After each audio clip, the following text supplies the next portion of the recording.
right. This is the Music Factory podcast. I think this is the fifth episode here that we've conducted, and we have with us today Alex Mortland, one of the teachers at the Music Factory's physical location. And Alex has been teaching with us at the Music Factory for quite a few years now, and he's definitely one of our best teachers, and he's one of the busiest teachers, and his students all really love taking lessons with him. And we're going to take a deep dive into learning a little bit more about Alex's history. How you doing? We are diving in. I'm down. Nice. How have you been coping with the COVID situation? I mean, it's hard to say that. I think on average pretty well. I certainly am one of the fortunate few that didn't see any kind of a dip in either my day-to-day workload or my income. So that was really, really fortunate. Definitely one of those people that maybe more than most, I thrive on having a lot to do, and there has definitely been a lot to do over the past however long we've been doing this. I think I'm facing the same kind of similar weirdness that everybody else is encountering in terms of, not seeing people face to face like I'm used to doing. So that must be taking some kind of a psychological toll, but it's nothing that I could measure at all in terms of like a day-to-day, impact. So definitely far from crisis mode. You can absolutely say that. I do miss performing, for sure I do, and I am mostly concerned these days about what returning to performing is going to look like for myself, but especially for my colleagues who depend on performance income and that lifestyle much more than I do. And that's, God, from day one, I've been just worried to death about those people. And they're person by person, they're making do in their own special way. But yeah, that's something that's been on my mind recently. Is like, when will we see a return to anything approaching normalcy in that department? But yeah, I feel like myself, like just myself, I'm doing pretty okay, all things considered. Like, it could be way worse. Well, that's good news. Uh, So yeah, I'm curious to know about like how you got started in music. What were your, do you have any first memories with music? Like what were your very first memories? Very first, in such a way that would have kind of be traceable to what I do right now. I think it would have to do with records that my dad would be listening to when I was a real little kid, probably 4 or 5 or so, which is the earliest that I can remember back to anyway. My dad was and remains an enormous fan of blues in general, blues rock especially. He was the biggest Stevie Ray Vaughan fan you will ever meet in your life, and remains the biggest Stevie Ray Vaughan fan you'll ever meet in your life. And so I grew up with those records just like in my ears constantly growing up. It's like my soundtrack to everything was that, and I loved it. And we would watch these videos of Stevie, and God, I was just flabbergasted, right? Like, how could he possibly do that? And not only that, but makes it look so easy. You know what I mean? Like that. Ooh. So that would have been the late '80s when Stevie was still alive and kicking, and then in the early '90s when Stevie unfortunately passed away, that music was still my soundtrack, day to day. So a ton of Stevie for sure. Robin Trower, Grand Funk Railroad. God, who else? I would say even like stuff like Ted Nugent, who is not a popular name nowadays, but if you're looking at him as just purely a guitar player, there's there's plenty to love about that guy. Yeah, for sure. Like blues rock was my foundation as like a real little kid, on my dad's side certainly, and that's the side that as a musician definitely rubbed off on me in a more formative way in my earliest years as a budding guitar player. On my mom's side of things, it was. She has great taste too, but in a very different direction. There was a lot of like Fleetwood Mac that we would hear growing up. Things like Carole King. I don't know, even like the Carpenters or whatever. Like those sounds are still a little kind of built into me and my tastes. As uncool or cool as they may be, it's in my DNA for sure.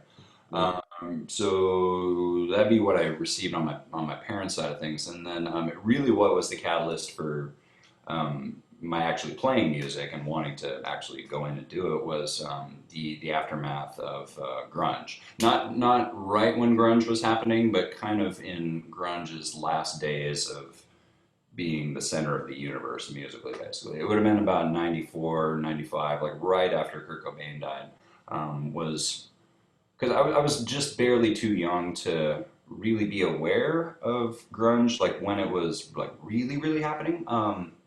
I knew who Pearl Jam were. My dad was a fan of Pearl Jam in the Right. year 10. Yeah, because I mean, like, Mike McCready kind of has a bit of a Stevie Ray Vaughan kind of slant. Yeah, I mean, like, he's got those big strings on his guitar. You put those 12s on, and he oh, you could put Mike McCready into, you could put him in Kiss, and it would totally make sense. You know, and that band more than any of the big grunge bands, they're the most, I guess, reminiscent of classic rock bands, which my dad was, steeped in, and so like you could. Like Aerosmith could share a bill with Pearl Jam, and it would kind of make sense. But that would not make sense if it was like Aerosmith and Nirvana for sure. So I had heard Pearl Jam as a little kid, probably around 91 or 92, and I liked them, but they didn't get my blood fired the way that Nirvana did when I first started to hear them, which would have been unfortunately it would have been right after Kurt Cobain passed away, and I want to say it was like based on the news reports surrounding that whole thing. My brother got curious about like what did this band sound like, and so he borrowed a Nirvana CD from our neighbor and then started playing it all the time around our house. And yeah. yeah, it definitely caught my attention. Like that was, and in such a way that was like I feel like I could do that. You know, like I could kind of hear like there's only a couple of things in this riff that I'm hearing right now, if I even knew what the word riff was at the time. Yeah. Uh, it seemed achievable. I mean, it just sounded amazing. It was, and it also wasn't out of reach in the same way that like a Steve Vai or an Eric Johnson, like you can be wowed by that certainly, but it feels like I'd have to study for years and years and years to be able to do that, which absolutely is the case. But in those days and to this day, like any 10-year-old kid can learn a Nirvana song in like a week, probably, and suddenly they're just the absolute kings of the world. I mean, especially if you were alive at that time when that was happening. In your case, getting into it in that time period is super powerful. I mean, for me, it was the same generation. But like what I'm sort of amazed to hear is that I didn't realize that your dad was a Stevie Ray Vaughan fan. My dad was actually a huge Stevie Ray Vaughan fan as well.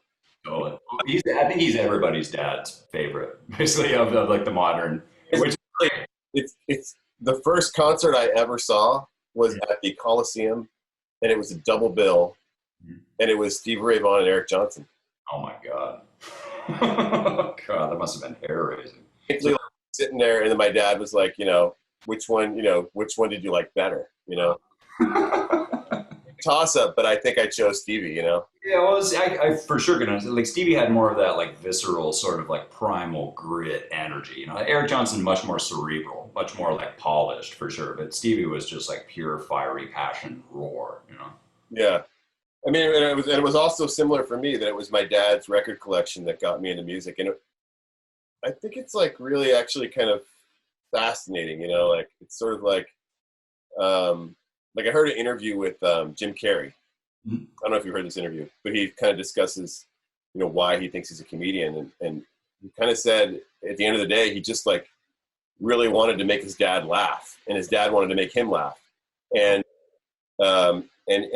his dad also like had kind of wanted to maybe be a comedian, in a way, but and his dad said something to him like, "You got to follow your passion because you could end up not following it, going down a totally different route, and it's completely failing." Which kind of like is what happened in his situation, It's like, since you can fail at not doing what you want to do, you might as well do what you want to do and risk failing at that, But, there's something about like being so young and being exposed to like that feeling that you can get from music. I think there's a certain thing that when you feel it when you're young also, if you get that energy or that bug, that feeling when you're young, it can impact you on such a deep level, it's such a powerful Absolutely. Like music will, unfortunately, this is the case, and it's not the end of the world, but unfortunately, it's the case. Like you're never going to be hit as hard again in your life the way that you're hit, like when you're 13 or 14 by that life-changing record or whatever. It's just impossible, and it doesn't make sense to expect that any different. You know what I mean? Which isn't to say that you are done having life-changing experiences, but it's never going to be the same as like when you're 13 or 14. There's just no way, you know. So yeah, for people that end up making music or whatever art it is, like their life passion, it's overwhelmingly the case that they made that decision to commit to that life like when they were in those years, probably between like 10 and 14, and for sure that was the case with me. It's an honor to be able to be the person in those people's lives that might show them what they can get out of slowing down a bit, and you know, and being someone that a student, especially at that age, like I always think, like what as educators we're doing is also so profound. Is that, you know, how often does a student have someone that they can go see once a week, that they see once a week for 3 months, 6 months, maybe even like multiple years, that's not in their family, it's not a family member, and it's also someone who's like relatively cool, you know? Like as a musician, you're kind of cool. It's an interesting kind of a borderline that we have here in that, yes, you are that person that's like an older adult with a lot of our students. Their relationship is, this is an older adult, but it's also still an authority figure as well. You know, I mean, it's like the same way that like Mr. Rogers, like he was not Fred to the kids. He was Mr. Rogers, but he was still like your best friend, but he's still Mr. Rogers. Yeah. He'd be Fred with the mailman, and so it's like kind of a funny borderline there, I suppose. But it puts us in a really unique position to have both a window and a doorway into a lot of these people's heads. You know, because we're neither the authority figure that's there to be resisted and there to be contradicted in somebody's efforts to assert themselves, but we're also not the friend that they can just pretty well get away with anything with. You know? Oh yeah, I mean, we're in a lot of ways we're like I said, like I was saying, how often do they get someone they see one-on-one and helps them with their learning, you know, first of all, it's music, which is cool, but actually their learning ability. Like in school, you go to school and you've got like 20 kids in your class. The teacher can't give you that kind of personal attention. Your parents, you have certain patterns that you've built up with your parents. So, you know how to get out of doing things or not. But you get a teacher like us, you know, who's passionate about what we do and sort of sharing certain information. We're able to actually go in there and help them with where their blockage is with the actual learning process. So it's not just what they're studying musically, but also how they approach overcoming a blockage or an obstacle, where we can be like, no, you have to slow it down. It's better if you do this slow 10 times and patiently get through it. You're going to get more results, you know.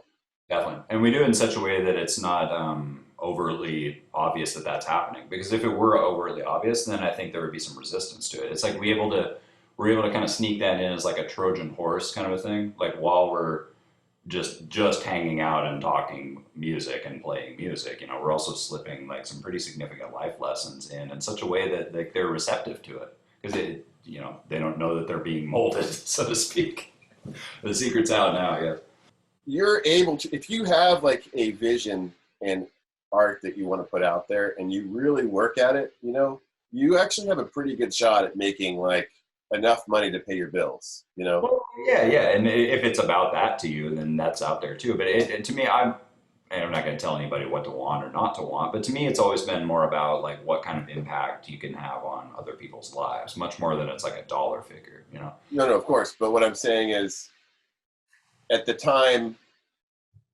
time, when you were either, you know, beamed up to the mothership or not, Yeah. I can only imagine that so many musicians had to just sort of, or an artist just so many people who even wanted to pursue it probably couldn't even think about it as being an option. For sure. Either that or you felt like you had to kind of compromise who you truly were in order to be accepted by the powers that be. Whereas now you can kind of be as unique as you want. Well, You can say what you want to say, and you can. The tools are available for you to get that out. And Frank Ocean is the perfect example of this because he's a very, if you take the raw ingredients of him, he's got the most perfect R&B soul voice you've ever heard in your life, and he's an awesome songwriter, right? So if he wanted to be like kind of a normal R&B and soul singer and be just worldwide, just mega successful in that template, he could absolutely do that. But the problem is, he's just so weird and esoteric and just so crazily out there that if he wanted to become famous in 1991, he would have had to stomach all of that, basically.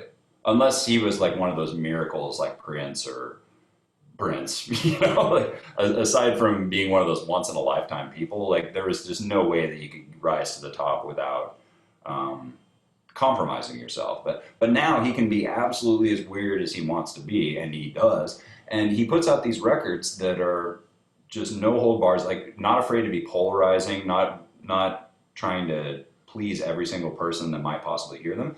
And he puts it out just the way he wants them, and then look what happens. They sell like crazy. Like somehow he is this stadium filling superstar that's just weird as hell. And they wouldn't have let him do that in the early 90s. There's just no way. Hmm. That is a that is Or think about like what if like Stevie Wonder or Ray Charles, like what if they were to try to be like a new artist in 1992 or 3? No way. They're blind. No way. hmm. You know what I mean? And I don't think that's true anymore. Yeah. Hmm. You can be as esoteric, as weird, as kind of insular as you want to be, and you can find an audience. You know, it doesn't have to be this all or nothing, like take over the world or fail completely, black and white thing. You know, you can find your little niche, and people do, and they have careers. You know, it's really really cool. I think it's just very different from what I grew up in. And I had my adjustment period with it too, you know, because my growing up was like, you know, I'm gonna be Beatles level huge someday.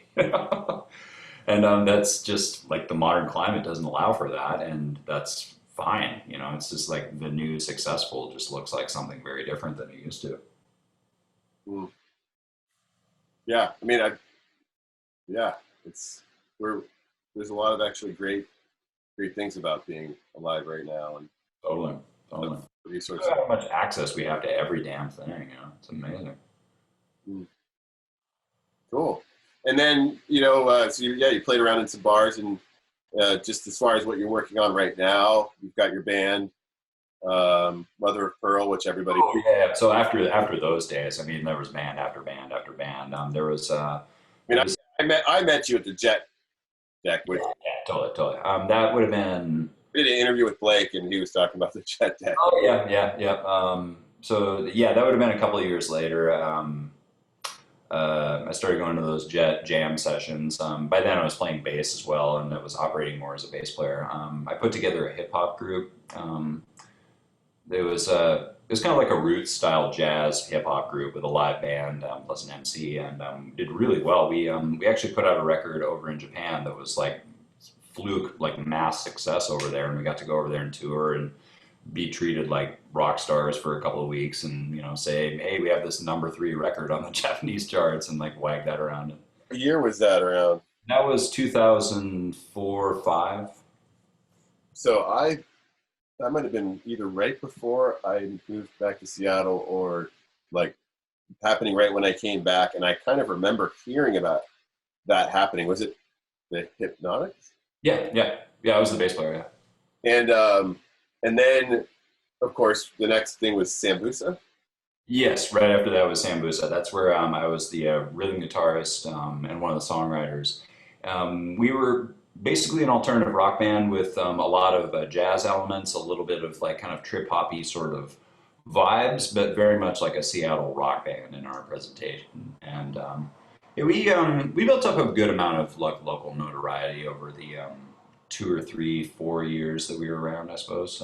We put out a record and we played some big shows surrounding that record. We did the Showbox, and yeah, it was great. It was very much like a decadent, like kind of a rock band. There was like a lot of mythologizing of like classic rock star trappings in that band, if you know what I mean. Like a lot of misbehavior for sure, as of the type that you get into in your early 20s and whatnot. But so that fell apart over some kind of proto rock star kind of egos that were involved, and not to say that I was totally blameless in that either, but yeah, there were just too many big heads in that band. Yeah, after that,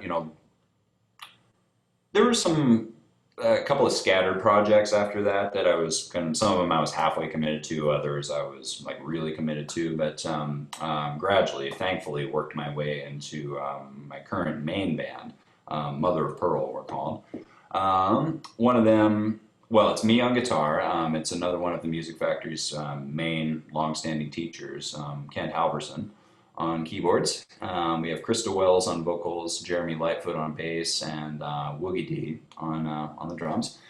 And it's the band that I've always wanted. Basically, it's a band of grown-ups, people that are just mega accomplished as individual musicians, but also grown up enough to know how to tailor all that talent and all that creativity in the direction of like this common purpose, without too much of like egos getting in the way. And the downside of youth and inexperience, it's not an issue with Mother of Pearl, and I'm just still overjoyed with that. We've been together a good 5 years now, I want to say.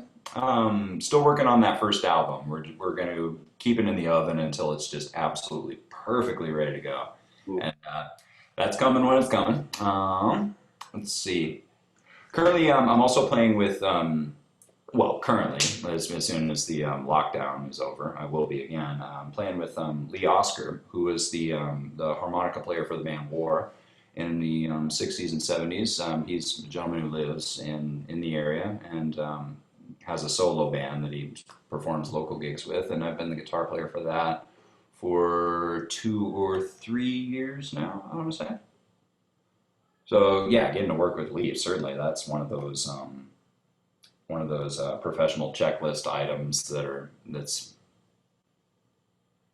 nice to dwell upon, I guess. Like the idea of like thinking, oh my God, I'm playing with somebody that I grew up listening to. Like, holy crap, that's a good feeling. Yeah, that is a great feeling, and also a great opportunity to learn. Oh my God, yeah. Oh, the stories that come out of that, man, it's just unbelievable. Yeah.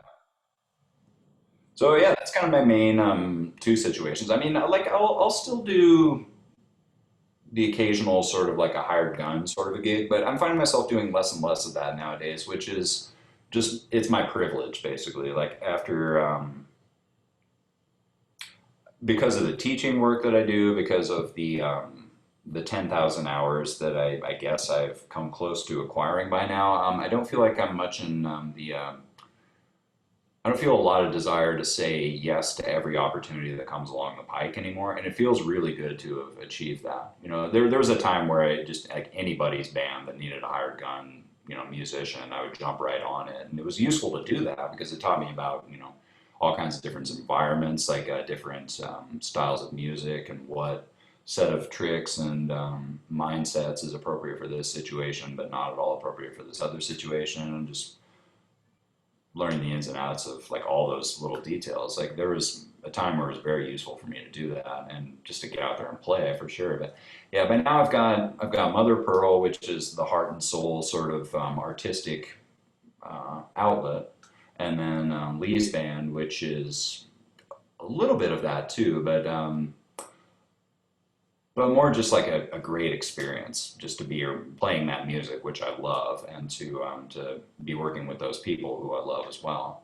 And beyond that, I don't feel like there's this craving anymore to be playing with a bunch of wedding bands and stuff, just purely for the sake of money. That's where the privilege lies, is that I don't feel like I have to chase after those things just purely to pay my rent, because of the Music Factory, basically.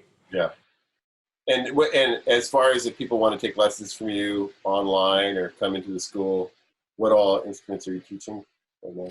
I am mainly guitar. I also teach bass. I teach piano for younger students. I'm really good with beginner piano students, and I can offer insight with more advanced piano players. But really, if they're looking for, classical or jazz level proficiency, we have a lot of other great teachers that are a much better choice than I am. And the same is true with drums as well. I can teach beginner drum students, usually kids, but yeah, for the more sophisticated side of things as drummers go, we have much better fits. So basically, guitar and bass are my two main things. Mhm. Cool. Awesome. That was really great. Yeah. And I see you all the time, but these are things some of these things we never talk about. I never knew. Oh yeah. Well, just in the work that we do, it's all about the day to day. It's like what must be addressed right this second. Mhm. Yeah. This is kind of how it has to be. But yeah, I agree. This was really interesting to explore just all this stuff in my memory banks, and especially for you to share your side of things too, and to see like what common ground we all have. I always suspected that we had a lot of common ground along those lines, but Yeah, it's nice to have it like documented like this for sure. absolutely. Yeah, I guess I'd just say that that working at the Music Factory and especially like being able to develop my skill set as a teacher in this particular environment has been one of the most valuable growth opportunities of my entire life too. Just the fact that that I was able to and am able to continue working out my specialized, personalized way to work with people and to put across these musical concepts in a way that isn't like packaged, cliche, handed down from some authority figure kind of a way. Just the challenge that's presented to me over the years of like having to figure out the most effective way to put something across to this particular individual and then a totally different approach for this other particular individual. I don't think I would have gotten that opportunity anywhere else really. Hmm. Or if I could, I couldn't imagine it happening any other way. So yeah, if I can feel that palpable effect in myself, then I definitely can vouch for the approach that any student at the Music Factory would encounter.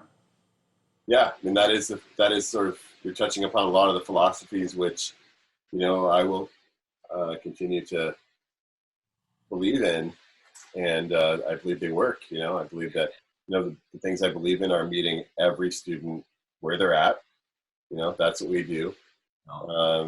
That means that you could be someone who wants to be the next greatest player on earth. You could be someone who wants to be a professional. You could be someone who just wants to learn it for fun. You can be someone who used to play a lot but wants to brush up. You can be someone who's never played before and has no expectations at all. Totally. And any of the teachers here, I would empower them to really, tune in to where that person is and what is the best help that you can be to that person. And it might be that, especially in the case of a younger student or a beginner student, you might have to meet them in a place where it's different than you would expect. And